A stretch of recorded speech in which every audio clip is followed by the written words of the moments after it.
Hey, y'all, this is your girl, China Lovelace, and I am here for my first episode of Always Relevant Conversations. I have my soror, hey girl, singer, songwriter, Sacramento's finest, Allyn. How you doing? I'm doing so good. Thank you for having me, soror. Girl, thank you for coming. I slid in the DMs like, look, I need you to come on down. And I just really appreciate you being my first guest. Yes, thank you for having me. Of course. So I want to just start off with asking you, like, with everything going on in LA, the wildfires and stuff like that, like, how are you doing mentally? Honestly, it is just overwhelming. A lot of people that I personally know have been affected, and seeing, my friends and their families lose their homes is just so devastating. And these are homes that I've physically went to, and it's like there's no way to really feel like I've just been praying for everybody, donating, doing service, trying to help out where I can. Yeah. And, just doing the best that I can. I'm just really glad to see everyone coming together. It's a lot of communities, like different organizations, like even in the Bay Area, they like, we got donations, we doing to LA, but it's like some of the stores in Pasadena, Austin, that chapter, Ada Lambda Omega. I know a lot of people like lost their homes, and just like seeing people on social media is really heartbreaking. It is. It's honestly, I feel like it's like a dream. Like I would have never even imagined this to happen. Yeah. And, even today, it's still not all the way contained. So it's just really scary. And, my hearts go out to all the families that have been affected, and we will all get through this as a community. Don't get through it. My heart goes out to everybody too. Like, I'm trying to figure out what can I do? I started going through my closet like, let me get rid of this. I ain't wore this in years. Let me give this to somebody that really is going to need it. Send a couple funds and just, really just try to make an effect. Yeah, that's what I've been doing too. Just donating where I can, financially, clothes, food. Shout out to everyone that's putting together all these great events and places for us to donate as well. And first responders are doing an amazing job. So shout out to them as well. Yeah, it's crazy because my brother, he's actually incarcerated right now, and he's at one of the fire camps up north. Wow. And so I was thinking like, oh my gosh, they gonna send him here. But he didn't go. But it's like just seeing so many incarcerated youth that is there. It's just like, dang, like y'all on the front lines. It's really educating because I didn't even know that. I had no idea until I started seeing it. I'm like, wow, like it's just, I don't know, it's just so heartbreaking. I really can't imagine. Yeah, we gonna keep the prayers up for everybody in LA and everybody's family. Absolutely. Now, just to shift gears to something a little lighter, your birthday was last month. You was outside. I was. How was your birthday trip? Girl, I had a birthday month. Okay, so, correct me. I did a week with some of my best friends in Aruba, which was amazing. Aruba is the happy island, y'all. So please go. And you're going to get real happy when you get out there. It's just so beautiful, fresh food, amazing views.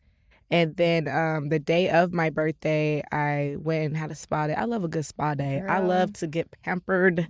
So got me a real nice little rub down, and then shout out to my good friends at Boa in Manhattan Beach for having me a great birthday dinner. Love y'all. And I had a great, amazing birthday, just filled with love, my friends, my family, and it's just, it was an amazing day filled with love. Okay, filled with love. We love a good birthday now. We love a good trip. I've been to Aruba before. It is a happy island, but I felt like it was for my golden birthday. I turned 29. Oh, wow. And I felt like it was just, it didn't give me like party vibes. It's very calm. And my sister was like, girl, every time you take a trip, don't have to be a turn up. Like, right. So like, I feel like now that I'm a little older, I can go back and appreciate it. But I need to be out there with a man. I was out there outside at the club. They had a club, and it's so funny. Like, they played my Christmas song. Like, my friend was like, God, my homegirl, she's an artist. Like, can you play her music? So the DJ played the first thing he saw, which was my Christmas song. Yes. So we were in the club, like, jamming to the Christmas song. Yeah. And they played the whole thing. So shout out to Rua for showing some love. Shout out to them for playing the tunes. Now, speaking of the tunes, we got to get into the music. And you have been doing a lot, girl. Now, I want to start off with, because I do my research. Okay. Before we get into your new project, I want to get into just your songs that you had, and they were on BET Jam. So I know Overthinking was the first video, and then Step About Me, featuring Don Belly. Like, how did it feel? Well, before I ask you how did it feel, like, how was the process of even getting your music videos on BET Jams? I would say when I first did Overthinking, I was working with someone at the time, and he kind of just facilitated that. And then the second time, a good friend of mine, he introduced me to someone at BET. Shout out to JT at BET, and shout out to Brandon also for tapping in. Right. But, they just been showing me so much love. I went there actually to New York to the BET office and played them my new product that's out, Until You Know. I played them the music videos and everything, and they just been showing me so much love organically. So I'm super appreciative and grateful for them. Yeah, BET is amazing. Like, to have your music on there, and it's like all about the connections. Like, do you feel like if you didn't have those connections, it would have been possible? I still think it would be possible even if I didn't have those connections, because I just feel like the music is gonna travel eventually, and it's just when you make good music, someone's gonna hear it, But it makes it a lot easier when I can directly tap in with someone, be like, hey, I just dropped something. Would you mind showing me some love? Like, look, put myself in rotation. Yeah. So, like, how did you even know that you wanted to be a singer and, get into the music industry? So growing up in Sacramento, shout out to NorCal, it's NorCal girls, let's represent. I was singing in the choir at church, at my church, Shiloh Baptist Church in Oak Park, and I always knew I wanted to do music. I started playing in the orchestra, and when I went to college, I came out here and I went to California State University, Northridge, CSUN. So playing in the orchestra every day, I'm like, I don't think I want to play Beethoven every day. Like, I think I want to do something else. So I started interning with Harvey Mason Jr. and Damon Thomas, the Underdog. So interning at that studio really put me in position to meet other artists, songwriters, and I didn't even know how to write a song at that time. But I was telling everybody, like, yeah, I'm a whole singer. I have no music out. I don't know how to write a song, but I know that I can do it. Right. So I just knew I wanted to be a singer at some point, because I just felt like being a classical musician just wasn't my calling after doing that for a majority of my life. Yeah. So I remember I was pitching records to these Grammy Award-winning producers and all these people. I'm like, yeah, take my record. And they're like, keep going. So eventually, after I graduated college, I was like, wait, these are still good songs. Let's just not throw it away. So that's when I decided I'm going to become an artist instead of just being the writer or the musician. Yeah. And when you spoke about just being in the orchestra, and you play a lot of music, like a lot of different instruments, because I was going to say musician, but you play a lot of different instruments. How did you even decide, like, okay, I'm gonna do this? I would say shout out to my mom and my dad, because they just saw something in me early. I was 3 years old when I started playing violin. Wow. I was like that kid that I always was playing with, like, my music toys. And then my mother was like, well, why don't we actually put her in lessons? So I started violin at 3, piano at 5. And then as I continued my journey, I started drums at like 10, 11. And then guitar at 13. And then when it was time to go to college, I started playing viola, which is very similar to violin. So I started that later in life. And then I ended up playing viola at the symphony at CSUN. So I was first chair viola. Give me your things, okay? Because I'm like, in my mind, I'm like, now what's the difference between the violin and the viola? It's different strings, different notes, different clefs. But it's really the same. It's very similar. Okay. It's just slightly different. But okay. No, that's you're teaching me. She's teaching us something. Okay. Yeah. Now I want to go back to your songwriting, because you done wrote for some good things now. But what was the first song that you got to, I guess, like, is the right terminology, like, placed with an artist, or? Right. I would say the first song that I feel like I really, it was like changing for me was when I started writing for TV shows. I was writing for Fox's Empire show, and it was just an amazing experience to see something that I wrote and now it's on TV at a show that I watch every single week, like glued to the TV, like, oh, wait, that's me. So that was probably the first song of my career. I was like, yeah, this is what I want to do. Okay. But I know you also wrote for Sistas as well. Yes, Sistas. I love Tyler Perry and everything that he does. So that was another thing. Me and my mom watch Sistas all the time, still to this day, every week. So just to see my music on that show as well was just a blessing. Okay. Now, we always hear about, like, artists and songwriters, like, not getting their things. Do you feel like you've gotten the proper credit and I guess like the income from what you did do on those shows? Absolutely. I feel like I definitely got, great credit. Like my name is on things, and I think I was compensated pretty well. Cut the check, like yeah, I think I did it pretty okay, and I just think that's just the beginning, and I don't really limit myself. I don't think about it as money. Like I do this because I love it. Right. So I'm just blessed to be able to be in a position to keep doing it. Okay. Now, as far as artists, I did see that you worked with NBA YoungBoy. Mm-hmm. So tell me about what was that writing experience like? So I was listed as a writer and also a producer. So I co-produced a little bit, like just playing keys like on the beat, and that was also a really dope experience because working with a rapper when I'm primarily do R&B. So it was definitely a great experience.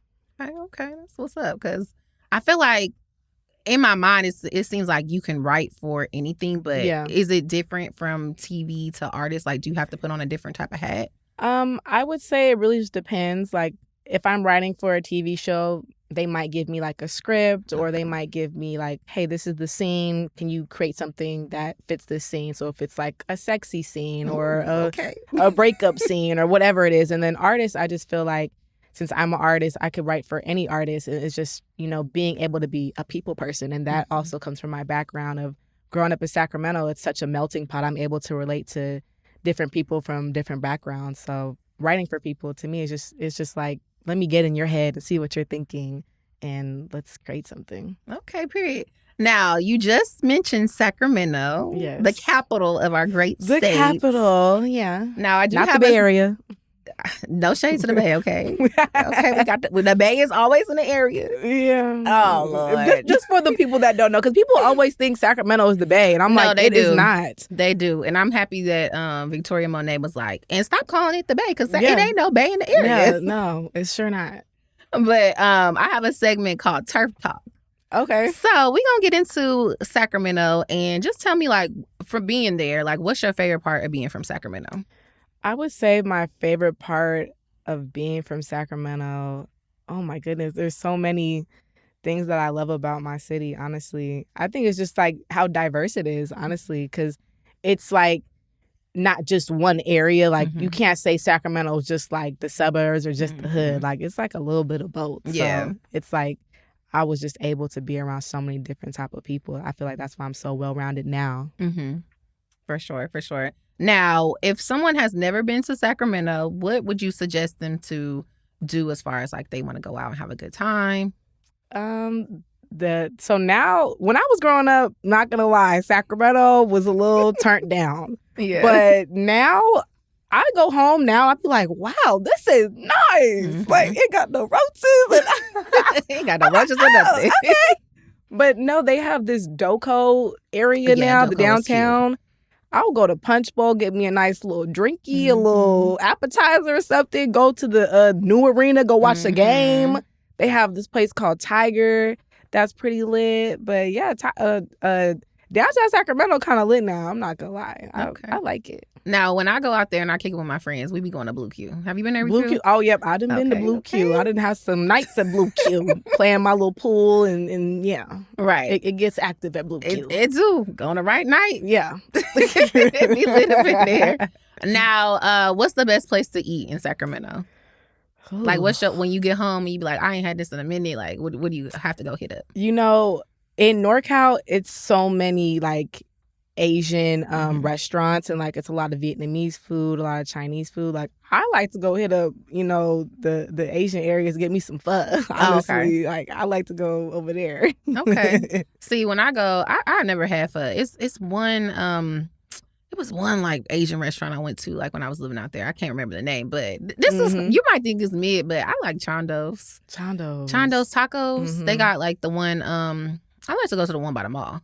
Oh, okay. And I like to get the I think it's like it's like a adobada, something like that, or the quesadilla, but it's just so bomb. Okay. Yeah, so I had grew up in South Sacramento with my grandparents, so after school my grandfather would always take me like to the Asian supermarkets, and I would get me whatever, some soup. I just love soup. So I was always eating soup for some reason. And, I just love Asian food. I'm half Indian as well. So I just grew up eating a lot of different type of foods. Okay. Now, I know you be throwing down in the kitchen, right? I do. Okay, so if we was coming to back to your family house in Sac, what you putting on the stove? Friend, I'm not gonna lie. I go home. I let my mom do the cooking. Okay. I'm tired, but if we was at my house, I might make you like some steak, some shrimp, some lobster. I love me some kale. I love a good salad. Okay. I love some soup. I might make a soup. Yeah. Okay. Now for everything. Okay. I was surprised with the kale. I love kale. Go there. I love salad. Like, I will eat a salad and soup every day. Like, I really like to eat healthy. Like, I was that kid where it's like, you know how some kids be like, oh, I don't want to eat vegetables? I'm like, give me the vegetables. Right. I don't like cupcakes, icing, cake, like none of that. I don't like sweets. No sweets. No. Okay. Well, I'm going to just because I'm trying to unbig my back. I keep saying it. So I'm going to let your spirit of the kale and just let it rest upon me. You can season it a little bit. It tastes good. Saute it down. Yeah. I got you. Now, before we end the Turf Talk segment, it's for the out-of-towners that never been, what area do they not need to go to if they don't know nobody over there? I would say just have common sense. Okay. Just, if you look around and you look around, maybe you should get from around. Right. Let's just have common sense. I wouldn't say it's any area. Okay. All right. Well, that's what the Sacramento's finest said. Yeah. So, yeah. All right. Now, keeping it on Sacramento and getting into your catalog. Now, you done worked with Mozzie. Yeah. How was that experience? I love Mozzie. He's amazing. He is such a hard worker. He's really fast. Like, he can rap for real. Like, I love him. So, shout out to Mozzie. And listen to our song, Tap In. Tap in with it. Okay. Now, I want to talk about your newest project, Until You Know. Yes. Because it's so bomb. And you worked with Blue Bloods Clan on Flood. Tell me, how did you even come up with that concept and just having them as artists featured on the song? Yeah. So a friend of mine, Casey Khalil, another talented, amazing producer from Sacramento, he linked me up with Blue Bloods Clan. And DJ and Jeezy were just such fun people to work with. And when I heard the beat, it was just, I don't know, it just kind of gave I want some rappers on this. So when I did it, I was like, I need to send it over to them. Okay. And then Jim Jones. Yeah, Jim, also who I met through Casey Khalil. Jim Jones is amazing. Love him. Another really talented, hardworking rapper. Really fast. Like, he freestyles everything. Like, I never even saw him write anything down. He's amazing to work with in the studio. Love him. Shout out to Jim Jones. You heard? Okay. Yeah. Now, I want to keep it right there, like what you say, him just freestyling. I guess it's when we talk about women in music, there's always this thing oh, she don't write her own songs. She don't write her own raps. How important do you think, I guess, from a singer-songwriter standpoint, is it for the artist to write their own material? I feel like there's so many artists now that don't write it, but I think it just depends on the audience that you're going for, because if you're just looking to make a quick record, no one really cares if you wrote your record or not. But if you really want to gain that fan base and you want to tell your story, that's how I feel like you get more longevity, is writing your own records so people can really feel you as the artist and as a person. Yeah. What do you think has been your most challenging song that you've written for yourself?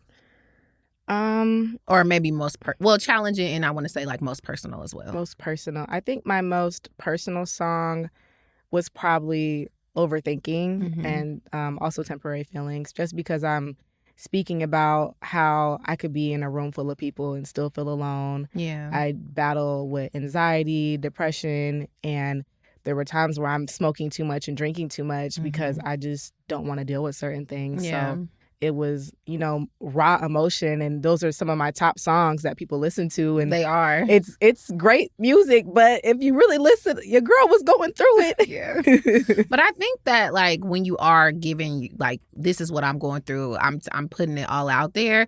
I feel like that's something that's relatable, because we do all oh, this man just pissed me off, I'm gonna go out there and just turn up and have a good time. And then me, okay, I'm gonna send a drunk text, a drunk call, and then be like, damn, why I do that? But I can definitely relate to that. Yeah. And people want to feel okay, she not just gassing me. Like, Allyn, she telling me what she going through, and that makes you relatable. I want to feel like when you listen to my music, it's like you're listening to like your homegirl. Like I feel her, I know her. Like I've been through this. Like I don't want to ever be that artist where what I'm talking about is too not attainable to the average person to be like, yeah, this makes sense, or I feel like I've been through this. I want to be as relatable as possible and vulnerable.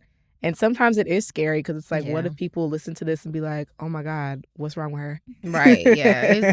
It is scary, like, just putting yourself out there and just, it's so many critics with not enough credentials. And they're like, oh, you just never know how people react. So it's always good to be on a good side. Every time before I drop, I have a nervous breakdown because I'm like, is anyone going to listen? Are you guys going to like it? Is this too vulnerable? Is this too much? Like, it's just, yeah.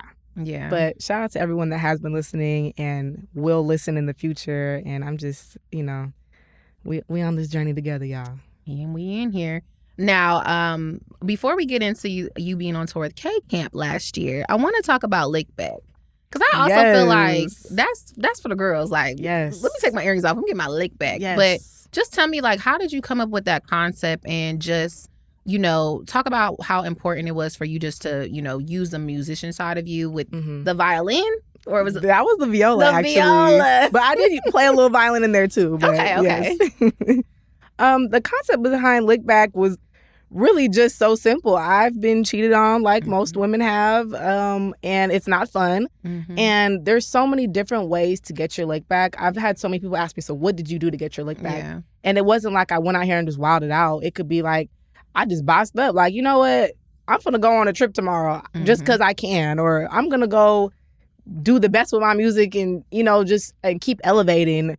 Like, I encourage women, like, when you get your lick back, go do something, like, bossy. Like, go start a business on his ass. Like, go, go do something. Like, dang, she really, like, moving like this. Like, because getting your lick back and, like, going messing with someone else, he not going to feel it the way he need to feel it. So I want to hurt you when it really hurt. Like, dang, you lost a limb? Like, you lost and you did. One. Yeah. So, period. You know what I'm also learning is a good lick back? Silence. Not responding, paying them no dust. You could be hurting inside. Yeah. But just don't even let them know it fazed you. Yeah. I'm never going to let nobody see me sweat. And, these men, it's just like karma is going to get you. So I'm going to let God deal with you. Period. There's only so much I could do. Let God handle it. Yeah. And you just keep bossing up. Yeah. Now. Go ahead. Oh, no, go ahead. I was just going to say, lick back also, I feel like, can relate to even just friendships, too. Not just relationships. Say it again. Friendships, too. Because some of y'all... Some of these friends don't be right. Some of y'all be weird. Yeah. I need my lick back on a few. Right. But you know what? Sometimes, again, the silence, sometimes you just got to block and keep going. And I'm a person that rarely blocks somebody, so you really have to, like, have pissed me off. Yeah. But, I'm a person that doesn't believe in blocking. I want you to see me shine. Oh. I want you to see all this. I mean, that's valid, too, but... Come look. I just feel like if I'm going to keep seeing you on my timeline, like, more so, like, if it's a man, like, I just... Yeah. Well, no, if I'm not your friend and you a female, I don't want you to see me. I don't want to see you.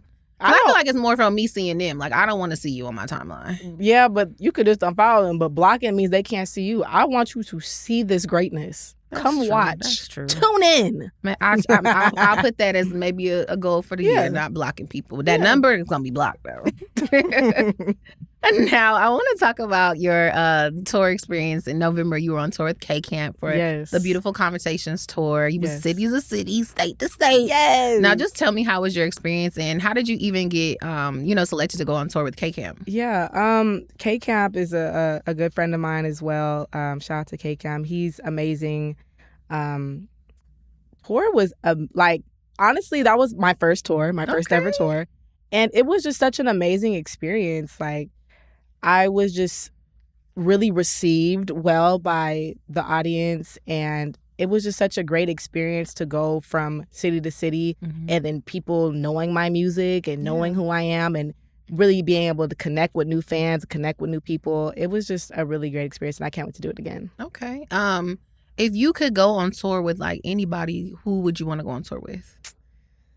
Oh, I would love to tour with some more females like Summer Walker. Oh, I could see Janae that. Aiko, a Tink. Okay. Like someone. I know somebody on Tink's team, so I could, put a word in, on the backside. Let's go ahead and run that. Yeah. Okay. Hey, now, girl. when you are performing songs, because I know like the first project that I was able to see on Spotify was back in 2018. All I Need. Are you performing All You Need? I'm sorry. Mm-hmm. Are you performing like songs from then to now, or like how do you make your selection of like your playlist? I honestly was asking social media because I'm like, you guys are gonna come see me, right? So what y'all want to hear?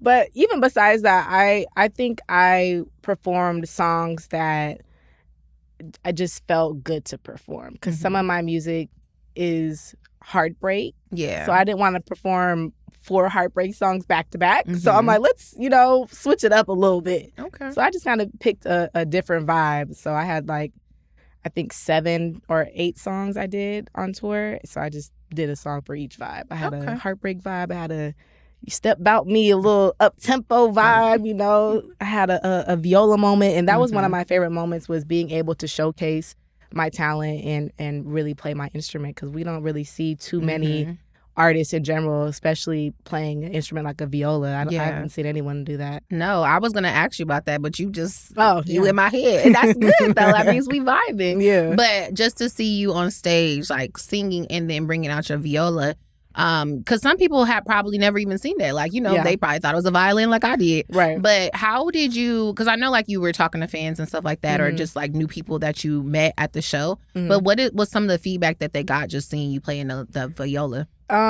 Everyone's mouth is like dropping, phones are out, flashlights. They're like, oh my gosh, is she really about to play this? And I was like, yeah. So it was really fun, honestly, just to see people's reaction. And because I've been doing classical music my whole life, like sometimes I don't think it's a big deal. I'm like, oh, I've been doing this for so long. And then I'm like, oh wait, this is not normal. Like, people aren't really out here, especially us women of color are not out here bringing out violins and violas. So when I was bringing it out, I'm like, oh, they're just going to be like, whatever. Oh, no, they were loving it. Yeah, because it's given, don't mess with me. I'm that girl. I'm playing instruments and I've got the vocals. Yeah. Body, T, face card, not declining. I'm that girl. Yeah. Period. All that. Now, I wanted to know, like, with you going on tour, this was being your first tour, and being an independent artist, like, how was it easy, like, to balance, like, okay, I gotta get hair, makeup, like my fits and stuff like that? Because I know it can be a lot costly. Oh yes. Shout out to True Religion. Yeah. They sent me a bunch of clothes, so I wore a lot of True Religion stuff. I wore stuff from my closet that I have worn, haven't worn. And let me tell you a secret. I do not do makeup. So for this tour, I learned how to do makeup. Okay. So I went to Sephora. I said, tell me what product I need and teach me how to put it on the day before tour. Literally went to Sephora, and I think I spent like $400 on makeup. And I was just do this, pat this, concealer that. So I learned how to do that. Didn't learn how to do my hair. Okay. So we got to learn that. But my hair lasted me the entire time. Right. Shout out to the Dream Girls. Get your hair done over there. Okay, yes. I'll be seeing them on Instagram. Yeah. Because they got a shop in Sacramento too, right? Yep. Okay. Miss Shari, she was doing my hair since I was a child. And then our Sora Tanya now does my hair. Yeah. Okay. Yeah, I'll be always seeing them because everybody that go in there, hair just be like long. I'm like, I need to get on my healthy hair journey. See? Yes. Look at you telling me some stuff, putting me up on some game. Girl, my hair lasted the entire tour, so I didn't have to touch it. I just had to wrap it. Yeah. So it was cool. Like, I had fits, did my makeup, hair was done, so I just, was thugging it out. Yeah. Okay. Thugging out. Yeah. I mean, I think that's the thing. Like, you just have to, it would be crazy to be like, I ain't going on the tour because I don't know how to do my hair and my makeup. Like, you gonna boss up and just figure out a way to do it. Figure it out.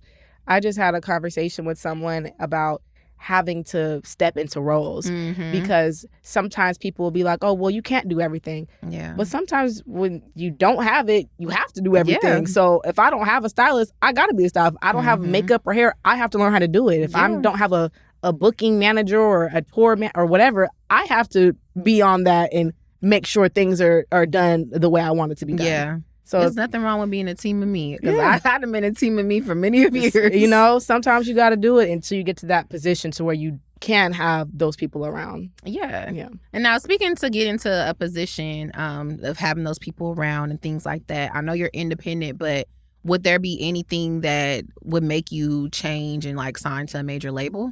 I think I would sign to a major label just if the terms made sense. Yeah. You know, for me, it's not about the money. It's more about, can I drop? Can I be creative? Can you help me, you know, do things that I'm not already doing on my own? Yeah. Because sometimes the label is doing stuff, but it's like, I'm already doing this. I'm already getting this. So what do I need you for? Right. And then I like just knowing certain artists behind the scene is like, they be ready to drop like this. And the artist, well, the label will be like, nah, you got to wait. Yeah. So it would just have to make sense. I'm open. We're taking callers. If I know that's sense. Right. I feel you on that one. Now I want to just get back into the artist side of things, like with some of the artists that you collabed. Dom Kennedy, that's my favorite. Tell me about working with Dom and just how was that experience for you? Yeah, Dom, another one of my favorite rappers as well. I grew up listening to Dom, and he's also someone who's just so talented. I've never seen him write, really. He just freestyles everything, and he's just so fun to work with. He's really hands-on, and even, you know, when I'm working with him, he'll help me like write and tell me what, you know, kind of vibe we're in, what to do. And even on records that I have of my own that are featuring him, it's just always just amazing to see a legend, a West Coast legend like Dom Kennedy on my records. So I'm super grateful to be, you know, just working with someone like him. Okay, now put in a word for me now. I need him to get on the show. Okay. Because Dom, if you see this, yeah, we're tapping in. Right. Okay, because let me not fangirl. Now, before we wrap our conversation up, again, I want to say thank you for coming and talking to me. Thank you for having me. How do you stay relevant? It's always relevant TV, so I gotta ask, how do you stay relevant? I would say how I stay relevant is just keep being myself. That's all I can do. Okay. What do you have coming up next that we can support you with? We're doing new music, some more tour dates dropping soon, and just more collaborations on the way, and we just gonna keep upping it. Who can you tell us a little bit, like tour? I can't tell y'all yet. I can't say nothing yet, but just keep staying tuned. My Instagram is ALL_YN. Twitter, ALLYN_music. They're about to take TikTok away, so I don't know about that. But the next app, it'll be around the same app name. So just keep tapping in. I'm around. Thank you so much. Thank you. Follow her. Where can they stream the music at? Everywhere. Apple Music, Spotify, Tidal, Amazon Music. Wherever you think there's music, I'm on there. Tap in. This has been the first conversation with Allyn for Always Relevant Conversations. Make sure you guys subscribe, share with a friend, and I'll see y'all soon. Thank you.